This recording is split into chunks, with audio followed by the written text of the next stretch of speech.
सपना एक छोटे शहर की बेहद खूबसूरत लेकिन बहुत महत्वाकांक्षी लड़की है। मध्य वर्ग के परिवार की होने के कारण कमी तो किसी चीज की नहीं थी, पर सब कुछ सीमित मात्रा में ही मिल पाता। परिवार में मम्मी पापा के अलावा एक छोटा भाई ही है, तो लाडली भी बहुत है।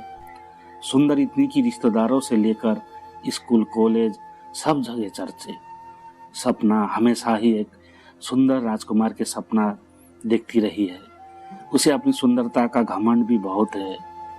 सपना के कॉलेज में ही एक लड़का संजय है, अच्छे रईस खानदान का, साधारण सी शक्ल सूरत वाला सीधा सा लड़का, जो कि सपना को मन ही मन बहुत प्यार करने लगा था।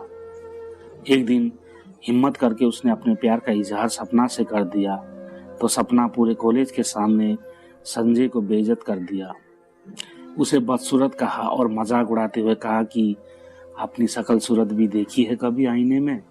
तुम्हारी हिम्मत भी कैसी हुई मेरी जैसी लड़की के बारे में सोचने की भी? बेचारा संजय इतना अपमान सह न सका और कॉलेज छोड़ दिया। उधर सपना के लिए रिश्ते भी बहुत आ रहे थे, पर कोई भी उसकी पसंद का नहीं था। फिर एक दिन उसके कॉलेज में गोपाल नाम का लड़का आया, देखने में हीरो जैसा। गोपाल जब अपनी बड़ी सी कार में आया तो सभी लड़की उसे देखते ही रह गई। सपना भी उसे देखते ही अपना दिल हार बैठी और खुद ही पहल करके दोस्ती का हाथ आगे बढ़ाया। गोपाल तो सपना को देखते ही उसका दीवाना हो गया। फिर भला इतनी सुंदर लड़की को कैसे मना करता, और फौरन सपना का हाथ थाम लिया।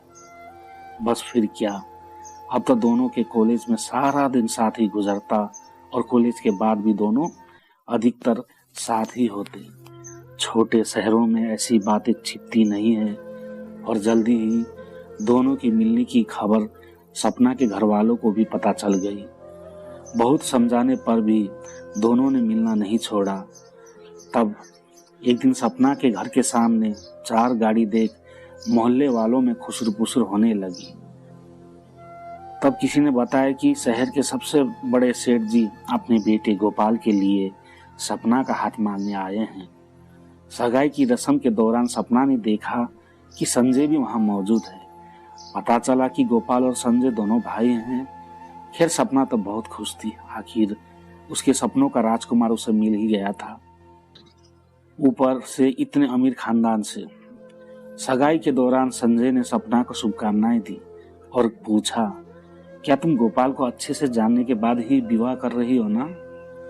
क्योंकि तुम्हें तो सिर्फ सुंदरता पसंद है।